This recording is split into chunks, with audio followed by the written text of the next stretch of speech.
Welcome to Unscripted Gaming, and my name is Stan, I think, and Josh, you seem to have something going on with your eyes right there. That's me. My eyes. What? No, I'm fucking with you. What? Well, for all those the viewers of this audio podcast, they're definitely gonna know what we're talking about. Yep. Yeah, the reason why we host a podcast on audio on not Facebook, bleh, on YouTube is because it's relatively easy, and I can add pictures for references. But maybe we should start getting a SoundCloud account going one day. Yeah. Actually, that's probably not that difficult. I'll probably look into that here soon. If you do think you would like to be able to download or have these in a different format, so you could have it with you on the go, and you'd like a SoundCloud, you should comment in the section below and let us know. Say, hey, Yep. Stan, Josh, accommodate my needs. I want to say a personal thank you to the amount of subscribers and Twitter followers and Facebook followers we gained. Thank you, everyone. Yes, appreciate indeed. it. I left for vacation, and I came back, and the number of people that were subscribed to our accounts went up quite a bit. So I was quite pleased with all of that. I really do appreciate it. Yes. It lets me know that not only is someone out there actually listening, but it lets us know that that what we're doing is not for naught. Now, let's start talking about video game stuff. This is going to be a controversial podcast. I'm going to make it controversial. I'm going to force it to be controversial. Let's start with one controversial question.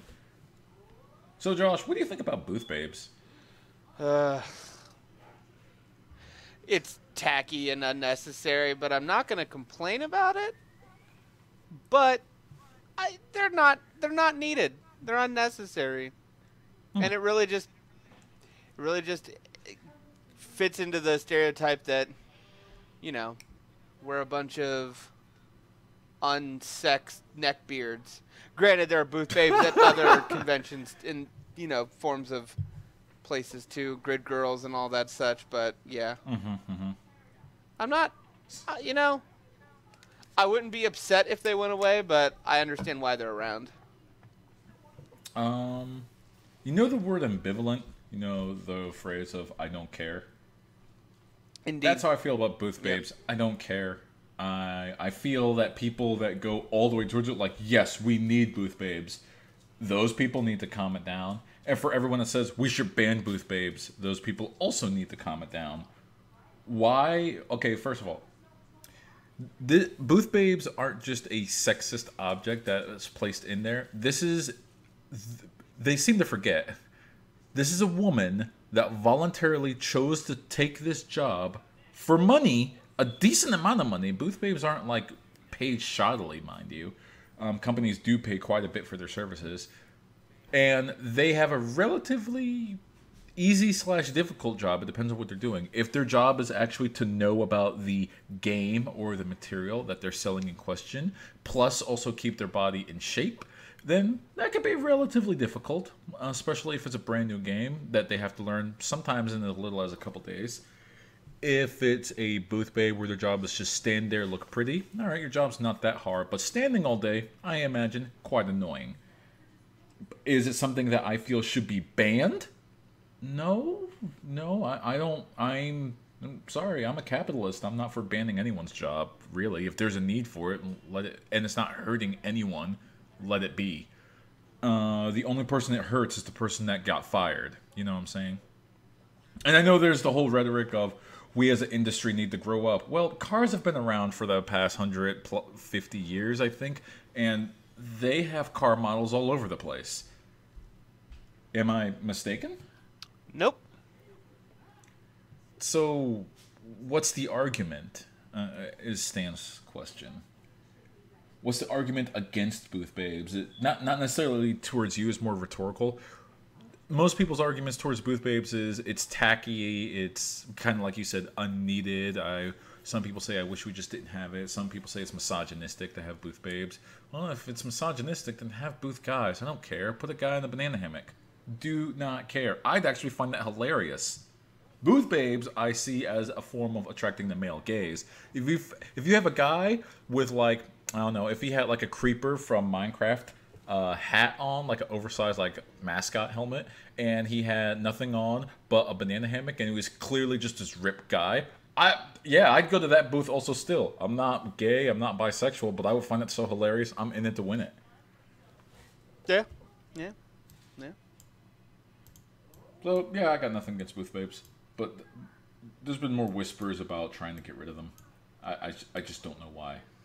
But I will say at least that that's not a problem just in our industry. That is a problem in society and whatnot. So Women are attractive. What can you say? men are too. I mean, men are too. huh? We're all attractive. We're all beautiful. I'm going to go ahead and argue this. The female body is way more attractive than the male body. Well, The male body is, like, easier to model or draw or something like that, but the female body is much more interesting. It's more curvaceous. It's more appealing. for a man. Well, duh. No, I'm speaking also from an artistic standpoint also. Like, my wife, who draws both men and female, either caricatures or, like, a real-life caricature, says the female body is much more interesting to draw. But then again, that's one sourced opinion, so take that with the biggest grain of salt you possibly can. Doesn't make it necessarily true. But then, actually, the female form is more interesting to draw because you can draw the female form in more interesting poses. When you draw men in poses, they're in a very set amount of poses that the human body kind of naturally goes to. When you draw a female in a pose, it's in a particular pose that some would say is very suggestive, some would say is very more appealing, but it is more of an interesting pose because you can draw a female that way because it's, well, maybe it's because it's more accepted or maybe because it's more natural or something like that. More ballerina-like, more acrobatic-like, so on and so forth. Does that make sense? Yeah. Okay, we've gone off a tangent. I was gonna say we're really off the rails there. Sorry, it's a topic I've given a lot of thought, and I fail to see the argument against having women just at your booth drawing people in to want to play their game. I mean, that's if a company bigger doesn't want issue to do of it, don't do it. Yeah. That's a bigger issue of shoehorning over sexualization into places that they don't need to be just for the sake of drawing idiot male attention. But that's, again, not a video game specific issue. That's all over the place. Yeah. Nobody nobody needs just video games. If you need scantily clad women or men to draw attention to your product, you're not making a good enough product. Unless your product is clothing for said scantily clad women or men. I don't know. If you saw like a, what was the name of that car that's on the cover of Forza 6? The that Ford GT. Ford one. Yeah, if you saw a Ford GT and there was a scantily clad woman sitting on top of it, does that make the car any less good? Yeah, because she's going to fucking damage the car. Oh, for fuck's sake. Get off the car. I want to see the cuts. I want to see the shape. I'm not interested in your boobs. I'm interested in the... I don't know. I'm trying to think of a car word with a B. There were so many ways you could have gone with that. I was trying to think of a B word, but I couldn't. I want the fenders. Yeah, well, something like that. There's not many good B words on the outside. Nah. You could have gone like, I don't want to see those headlights. I want to see these headlights. See, now, there you go. All right. Let's just edit that little bit out, and we'll just... I don't want to see those headlights. I want to see those headlights. Nailed it. Nobody even knows. Ha. Ha. Moving on. So, Windows 10. It's out-ish. Yeah. Do you download it? I have not yet.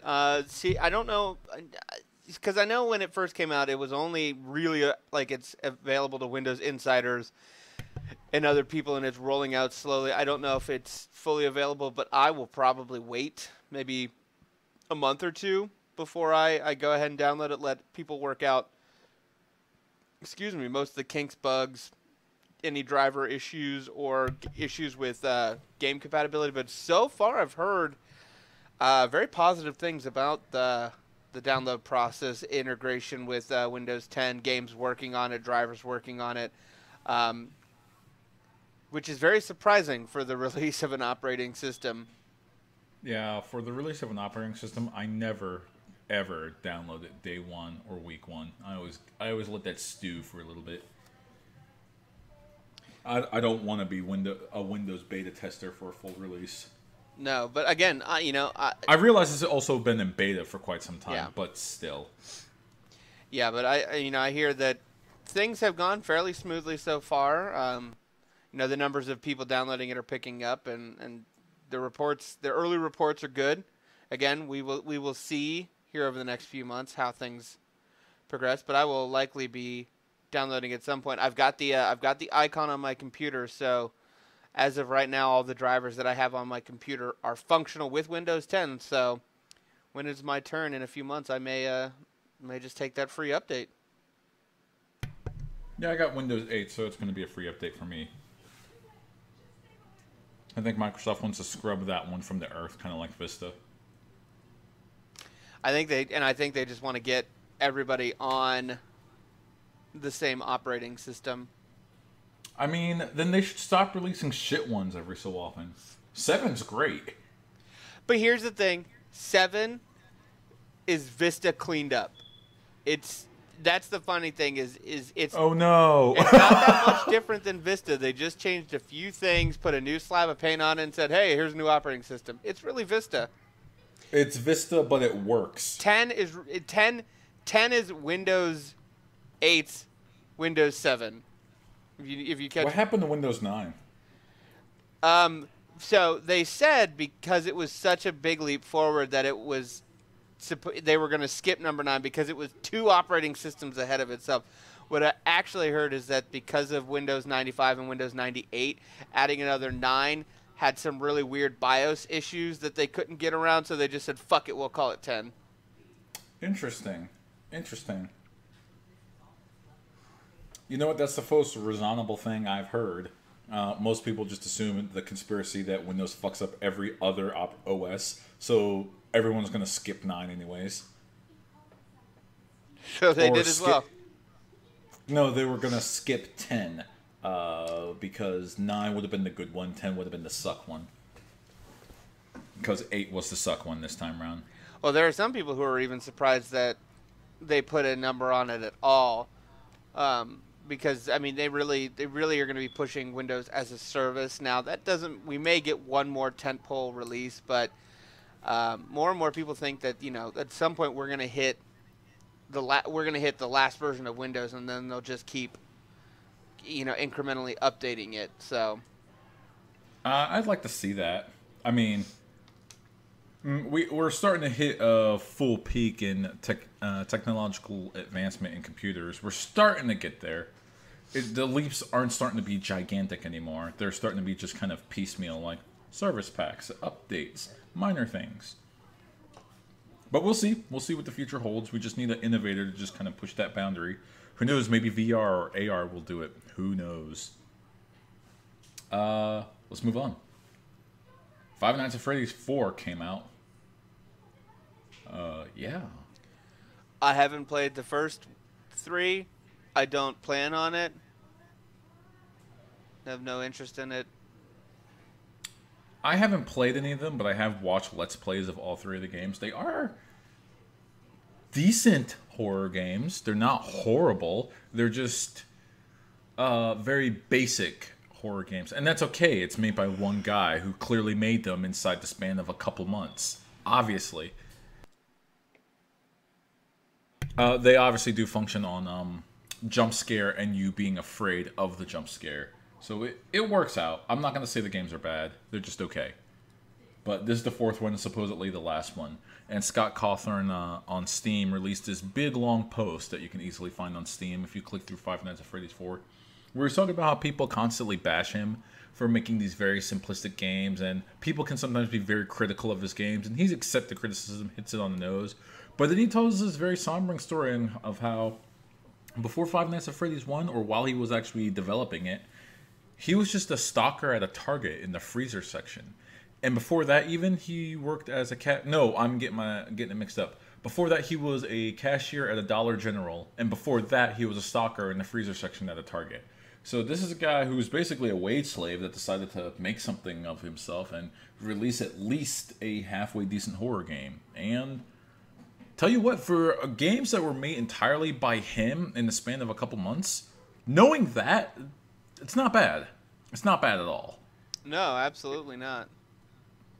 If you ever get a chance, I advise just maybe if you can get them for cheap, go ahead and play them. My wife absolutely loves them. She can't get enough of them.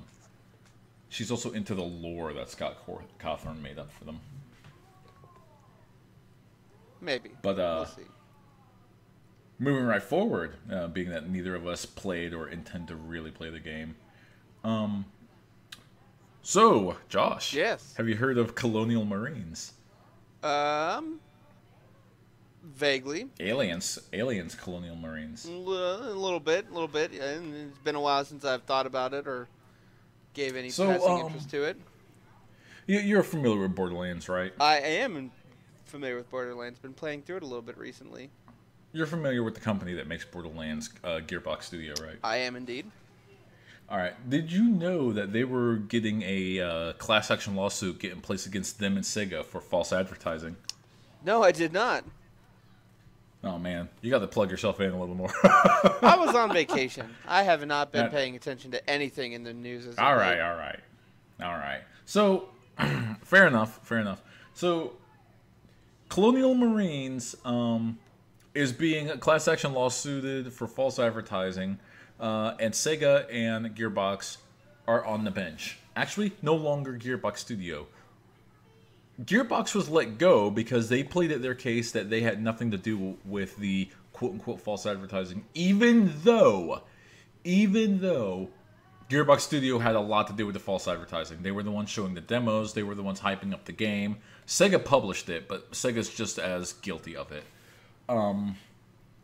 So Randy Pitchford, the CEO of Gearbox Studios, was kind of showing his ass last week by hosting a Twitter called Ask Randy, and he was kind of bragging that he got let out the class action lawsuit of Aliens Colonial Marines, saying that it was mob-style antics that were trying to extort his company for money for this game. One, it was voted... Many people have voted it one of the worst games of the year 2013 because it doesn't deliver on many of the promises that it showed. You can watch a trailer of what the game was going to be in 2012, then you can watch a side-by-side comparison of what the game is in 2013, and it's night and day. Absolutely night and day. Let's ignore the fact that Gearbox Studio didn't even make the entire game of Alien Colonial Marines. They made the multiplayer. They actually paid a different company, I believe it's Time Splitter Studios or something like that. Timegate Studios. I just pulled up an article on Kotaku about... Oh, fuck Kotaku. Well, it was one of the first things that came up in Google when I searched Colonial Marines lawsuit, so... Okay, that's fair enough. As long as they give you the information, but seriously, fuck Kotaku. And yeah, you heard me. But yeah, they paid Timegate to go ahead and make the game, and now Randy's showing his ass by bragging on Twitter during Ask Randy, saying, yeah, well, I think the game's okay. I don't think it's that bad. I think you guys are all taking it overblown. I think it's okay. Like, no, it's not an okay game. So one of the excuses he used was, when you buy a CD, you don't love every song in a CD. So just like with Gearbox Studios, not every game we make is great. Some of them, maybe you think they're bad, but I might like it. He is of the mind that Aliens Colonial Marines is a perfectly fine game as it is, and it's not that flawed. I get it, he's the CEO of his company, he can't speak bad about his company, but sometimes you just have to take the criticism on the chin. That's how you grow, you know? I just never seen such brazen foolishness from a CEO ever since Peter Molyneux, but whatever. Your thoughts? I think it sounds like there's a lot of blame shifting in this, and just from the very little reading I've done about it, and I think that I don't think there's anything wrong with the CEO coming out and saying, you know what, we did fuck up. We outsourced this. This wasn't a really great game. We really had limited involvement. We should have been more hands-on. Now, I know that probably makes the... I'd respect him more if he did that. But I bet you most of what he's saying, probably legal, saying, hey, here's what you're gonna say, because if you say any of this shit, that implicates us in this, that, or the other. So I don't know. I don't. They're only really able to say so much. I'm interested to see where this goes, and I honestly think situations like this, class action lawsuits over false advertising, kind of sticky, because really it's just a way for law firms to make a shit ton of money, and the consumer's really not getting much out of it. Right. Now this is one of those where having a good refund system at the time would have really helped out, and I'm glad that those exist now, because oh yes, in a post-Steam refund world, this is not happening again. Yes, which is good because it holds the studios accountable. Now that I'm aware of this, I'm definitely going to be following it a little more closely, just because I'd be interested in. Granted, following a story like this is something that takes years because the shit's so fucking drawn out and the court systems are so slow. But here's what I predict is going to happen. The court is going to rule in favor of the people, and everyone will have to provide a receipt proving that they purchased it, mailed into some website that was created by the legal department, and they will get their purchase price of $30 half price back. That's where I predict will happen. It'll cost Sega millions of dollars, but it won't cost Gearbox Studio an extra cent, since they were dismissed with prejudice from the case. I'll put money on it that that's what's going to happen. Or they might refund it for the price that the game currently sells for on Steam. Which is? Let's find out. Hello, Steam. Because which I have. That's a lot. Granted, they only sold like 5 copies, but still, that's a lot of money. So supposedly they sold 1/3 so 33,000 some odd. That's not a bad price. Aliens Colonial Marines is currently going for $15. Oh, you're faster than me. I mean, 333,000 copies isn't bad. And obviously not all of those people will have receipts, have the information, or even care to go for it, but still. Right. And, that's what they're probably banking on. Yep. All of the fees that they have to pay, it's gonna be expensive. Yeah. I think Sega can weather the storm, though. I still find it kind of weaselly that Randy Pitchford and his studio got kind of let off the hook, even though what they did is arguably just specious and just fucking gross. But whatever. Let's talk about Gawker real quick. So, guess what Gawker did a week ago? Something with Hulk Hogan. I heard bits and pieces while I was on vacation. I did not get the full story of anything that had happened. I saw some snarky tweets about racism, but that's about as much as I know. Stan, please fill me in. What has Gawker been up to recently? What's funny is Josh can read our Twitter account because it's a shared Twitter account. Yeah, just look at our Twitter sometime, man. But I kid. We're both busy. Anyways, what Gawker did is they outed a gay man. A private citizen. They took... So how the story goes is a guy who may or may not remain nameless. Ah, hell. I'm just going to look it up because I forget his name. And... Wait for it.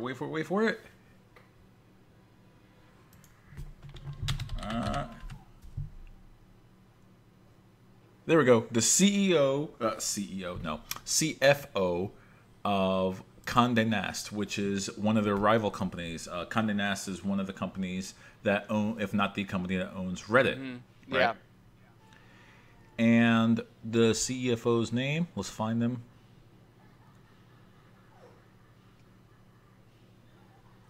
Can't find it, but name not important. Well, what happened to him was he was going to pay $2,500 for a sex worker, a male sex worker, him being male, also it would be a gay sex worker. And he decided at the last minute, never mind, I don't want this deal to go through, because the sex worker was making demands of him for Obama to fix his housing situation. He was making demands of him because he found out that his brother was the Treasury Secretary Tim Gunther.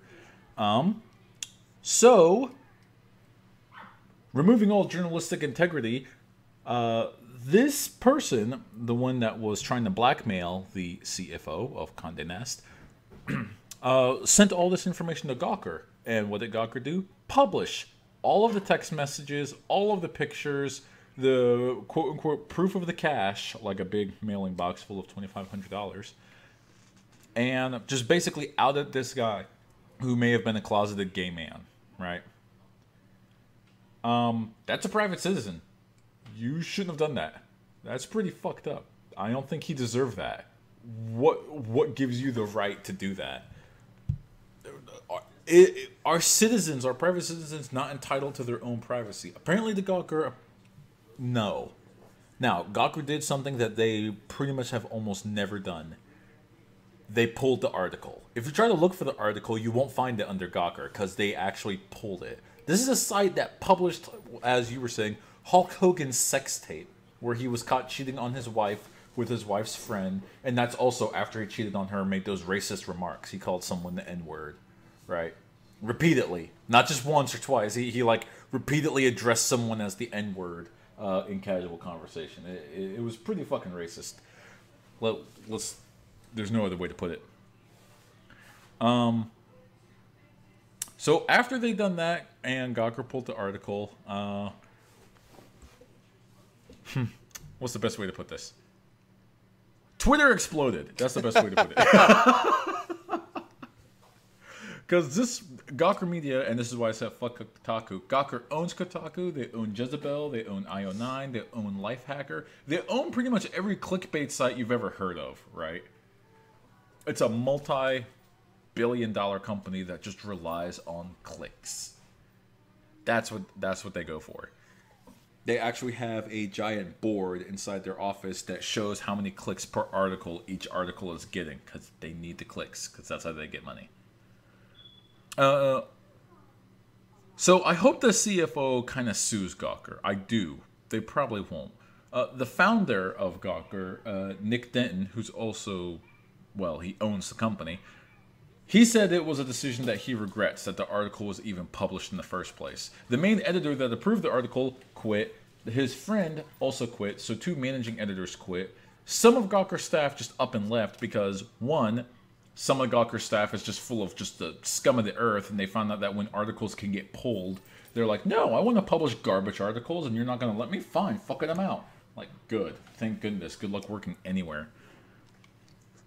So on and so forth. But yeah, that happened on Twitter. And I thought that I'd bring that up because I was tweeting about it for the past... I tweeted about it for like 3 days going on, and I thought it would be an interesting topic. So here's my question to you, Josh. Clearly, it's a failure in journalistic integrity, but do you think that the company will actually change? Do you think it'll have gigantic ramifications for Kotaku, for Jezebel, for IO9, for Lifehacker, for all Gawker Media-owned outlets? Or do you think it's a one-off and we'll be talking about something else in a year from now?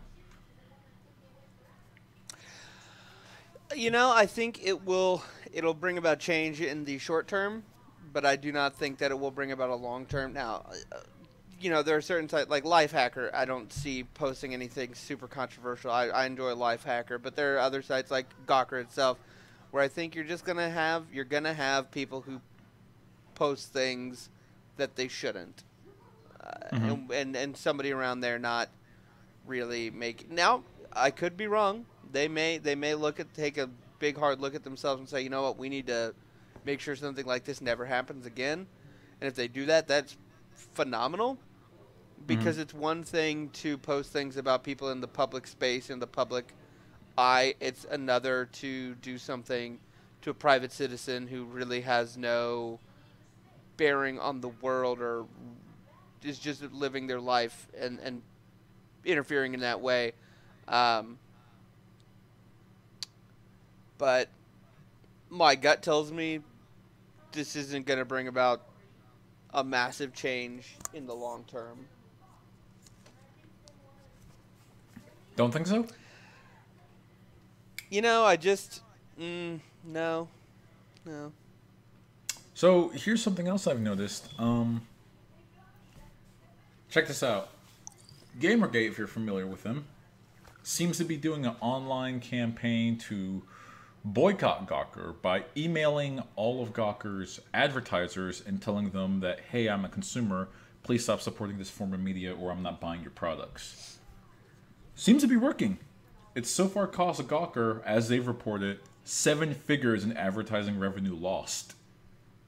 I don't know about you, but that's not a number I want to continuously ignore. That's not a number that I could just lose in my daily life and be okay with. Fuck that. Can't be losing 3 figures. No. Consistently. So, yeah, there might be having some effect. Actually, Gawker has taken to hiding who actually sponsors their websites now because they don't want people to have that information anymore. It's apparently starting to hurt them when consumers start voting with their dollar. Well, and you know, honestly though, that's what people really need to do. That's a perfect capitalist world, in my opinion. You don't like a thing, don't buy the thing. If the thing is technically for free, stop giving people that support the free thing money. Simple as that. But let's move forward. Indeed. Josh. Yes. Let's go off the rails real quick, and as opposed to just straight up gaming, let's talk a little bit more about social commentary since we kind of got on that with Gawker. Cecil the Lion. Face king.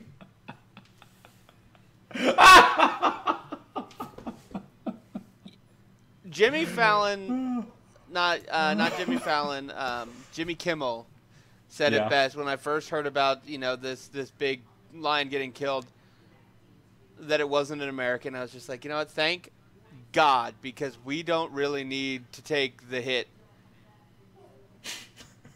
And then come to find out, it's some asshole dentist from Minnesota or wherever the fuck ever going out paying $50,000 to kill this world treasure. World treasure? Oh, what the fuck hey! We're running out. No, we're not. Yes, we are. Poaching is a massive problem. Poaching is a problem, yeah. And there's no reason to go out there in Africa and hunt elephants, lions, any of the big animals. Like it's unnecessary. Unnecessary, yes.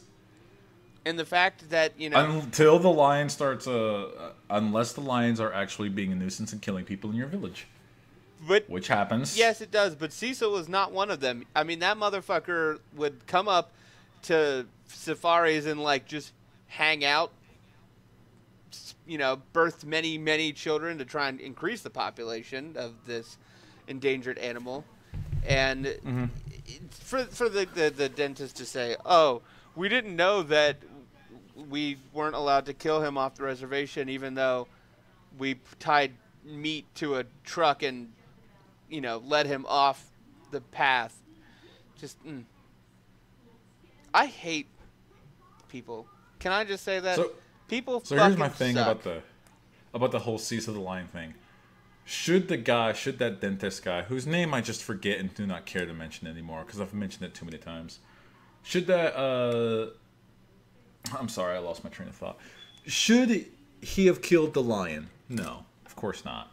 Are lions killed every other day by hunters? Yeah, they are.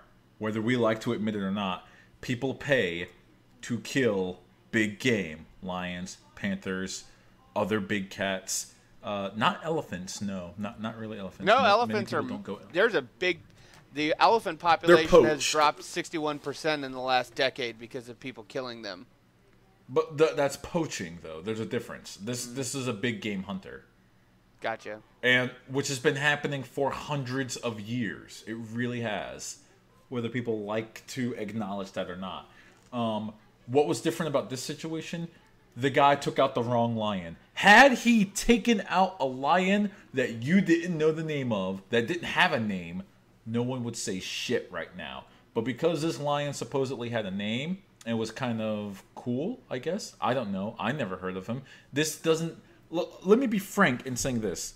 Not only does this not affect my day-to-day life, it won't affect my day-to-day life tomorrow, the next day, or the next year. Yes, it sucks that he killed that lion. No, I do not advocate hunting big cats. I really don't. Hunt the big cats when they're being a nuisance, or hell, if they're getting really close to your village, if they're starting to make a pride next to your village, then yes, I get that. Hunt them. Hunt them until they're away from your village, because it's either you or your family, and the lion's got to go. That's if I was living in Zimbabwe and they were trying to eat me, that's how that happens. But should the dentist, as he's going through right now, his family's getting death threats, he's had to close his practice, he himself is being quote-unquote hunted, as people are posting on social media, that there's now a bounty on his head. People, fuck off and calm down, you know? That's not necessary.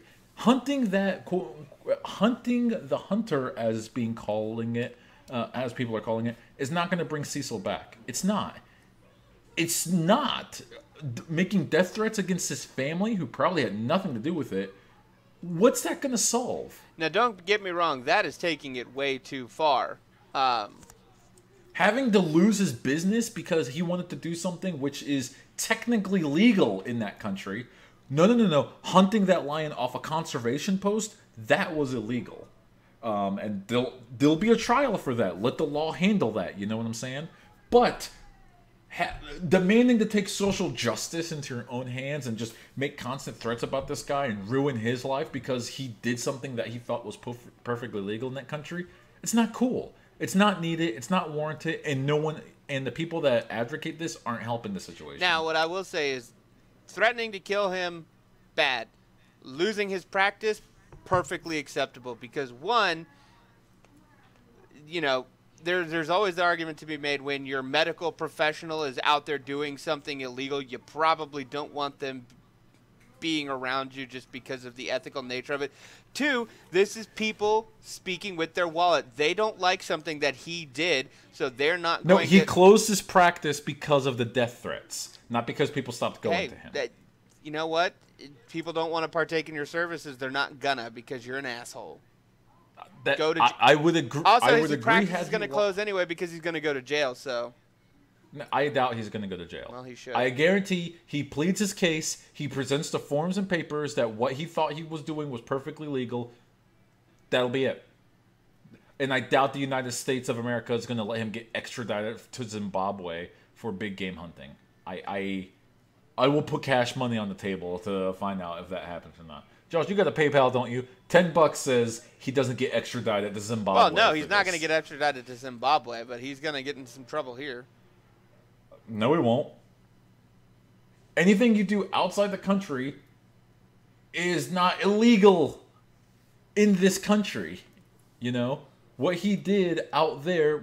I know I realize it sounds like I'm defending a lion murderer. No, I'm defending the act... And I'm defending the after action. I'm as a matter of fact, I'm speaking wholly against the after action of, once again, maybe I wasn't clear in that. His business closed because people were making death threats against him.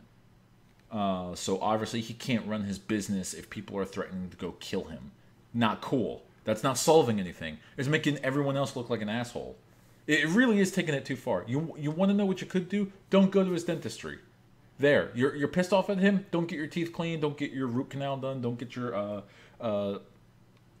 cavities taken care of from that dentist. Fine, I don't care. If he did something illegal in Zimbabwe and it's proven that he did that illegal, let the law take care of it. We have systems and orders in place. Once that line has been crossed, and hold a protest next to his office. Threatening to kill him and his family because he killed a lion that the majority of the world hasn't even heard of? What the fuck? What the good goddamn? That's Stan's opinion on it. Again, not saying anybody should make death threats, but fuck that guy.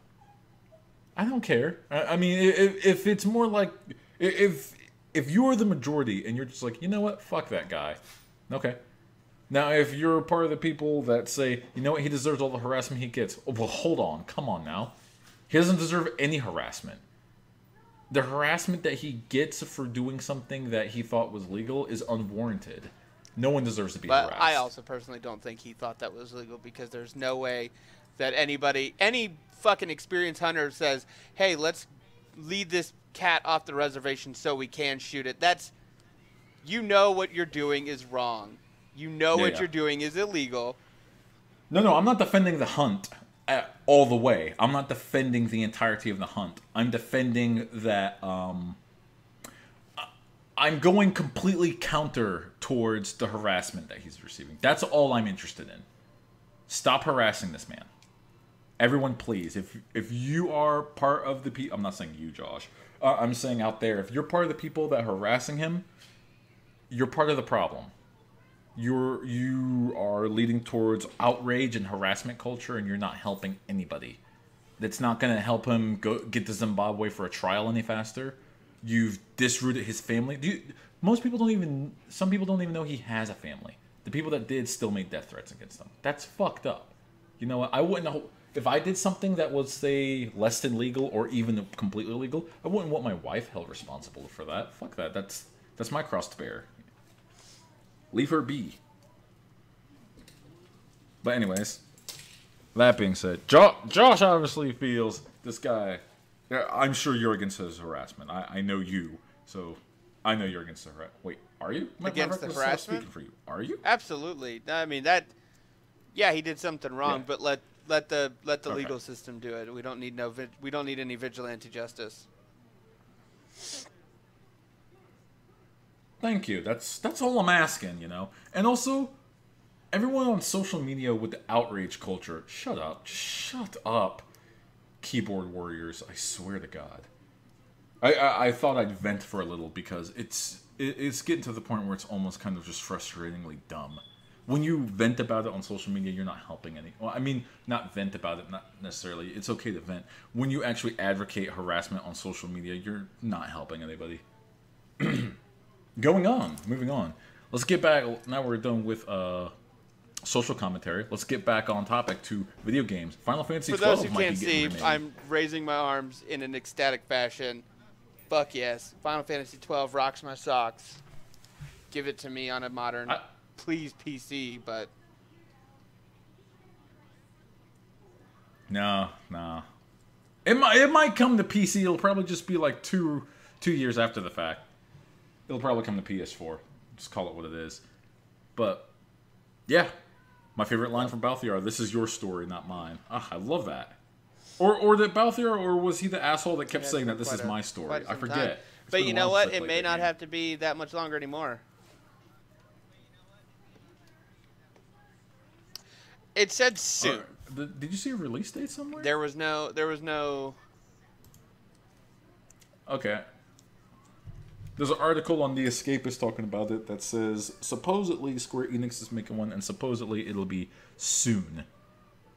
I liked Final Fantasy XII. I didn't think I would, but I played like half an hour at Josh's house one time, and I was like, oh my gosh, there's a lot of good things about this. And then I bought it at GameStop like the 2 days late after I played at his house, and I brought it home, and I actually ended up getting deployed, but I actually beat it while I was in Iraq. That was a fun game. That was a really fun game.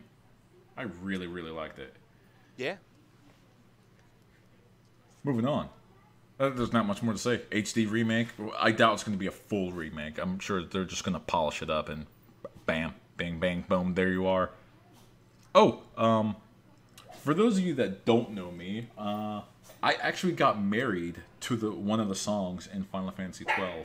It's the, I'm sorry, that's my dog barking in your background. It was the opening song when the game first starts, so you don't even have to go searching through the album. I actually bought that CD, the entire soundtrack, just so I can use that song during my wedding. Beautiful, beautiful music in that game. Absolutely gorgeous game also. Kind of a good mix between a Final Fantasy game and a Final Fantasy MMO, the Final Fantasy 11 MMO. Alright, and let's move on to pretty much our last thing we want to talk about today. Remember I was talking about Mighty Number 9 a couple months ago and how Kenji Inafune is going to Yeah, finally release the game there were after some it being in development pretty good for 2 years. screenshots about the game when it was first, you know, some concept art and the ideas that they had, and it raised something like close to $4 million, I want to say, and you know, they gave periodic updates on its development. It seemed like everything was going pretty well, and that they would have some screenshots of the actual gameplay footage up pretty soon. Stan, have those come out yet? Right now, bam, is a screenshot of Mighty Number 9 on the concept art. This is the concept art. And right now, bam, is going to be the actual, what the game looks like. There's a gameplay video that's not too difficult to find online. I might actually have it running in the background. Who knows? Maybe I will. Yeah, it's running in the background right now. Shut up. I got this from Eurogamer, by the way. This gameplay footage that's running in the background. It looks interesting. It's not it's not what I expected. It looks like a Mega Man game, but oh Josh, if you're looking for the link for the gameplay footage, here you go.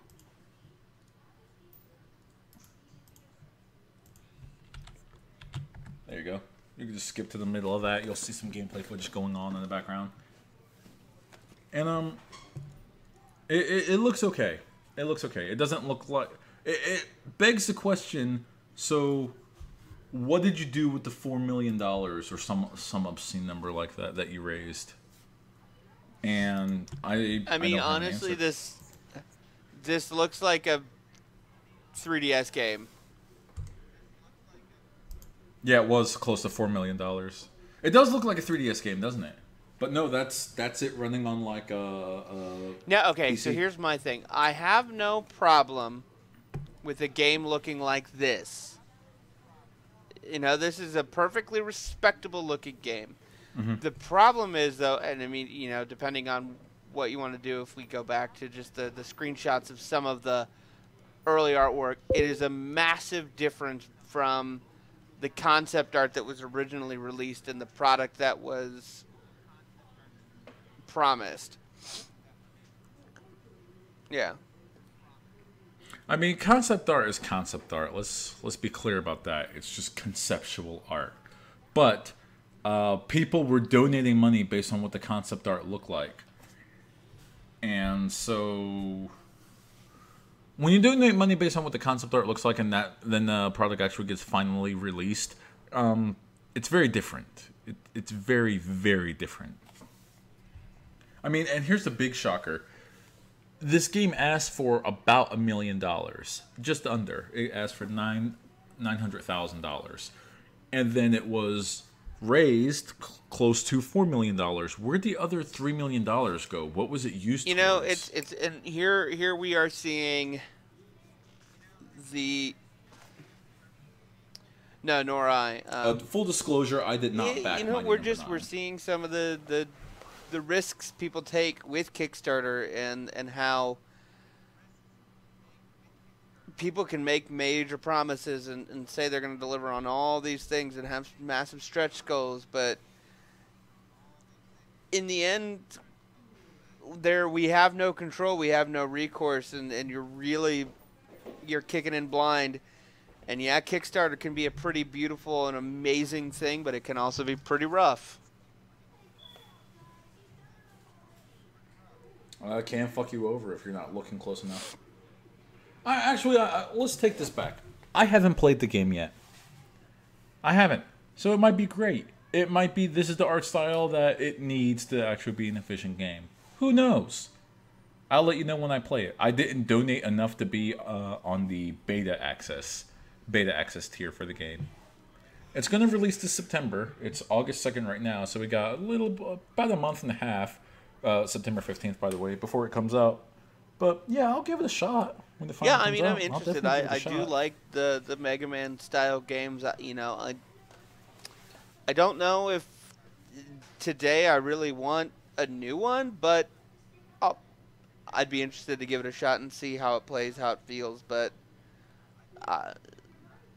early screenshots are not early screenshots and gameplay footage are not sending me rushing to get the game when it comes out. I mean, depends on how much it costs. If it's like $20 to go ahead and buy it on Steam, yeah, I'll throw down $20 for it. Yeah, no problem. If it's like a full premium retail release, which I doubt it will be, then no, I'll wait. But yeah, that's about it. That's all I got for Mighty Number 9. You? Yeah. I hope it's good. I hope. Still speaking about Keiji Inafune, he had another project coming out called Red Ash, which is supposed to be like a 3D version. It's supposed to be like Mega Man 3D Legends. Not funded. Or actually, did it get funded? While I was watching it, it was nowhere near funding. Let's look up Red Ash. Full disclosure, did not I've never actually donate backed towards to it. Kickstarter, so ever. Ever? I've backed 2, I think. I'm just I not backed big on Bloodstained giving the people moment I saw money it. when they say, "Hey, I'll give you something in a few years." Okay, I'll give you the money then. Red Ash, the other game, it is supposed to be like Mega Man Legends, and the main character is named Beck, also just like in Mighty Number 9. His name is also Beck there, so clearly a lot like Mega Man Legends. Right now, it is not at goal. It is at close to $500,000 as I'm speaking right now, with 15 hours to go. So tomorrow, we're gonna find out whether that hits goal or not. Don't ask me to leave its Kickstarter in its in the show notes. There's no point. Actually, I will. I will, just to see, everyone can see how it went. The indelible legend. All right, that's all I got on Keiji Inafune. I'm not gonna shit talk the guy. Guy's a legend.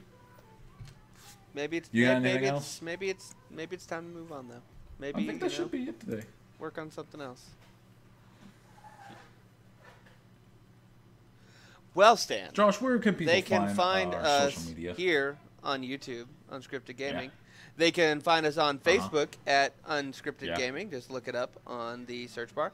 They can also find us on Twitter at unscript_gaming, where you can follow us. Josh tends to be more, I just refer to myself in the third person. That was weird. I tend to be more active on the Facebook. Stan, more active on the Twitter.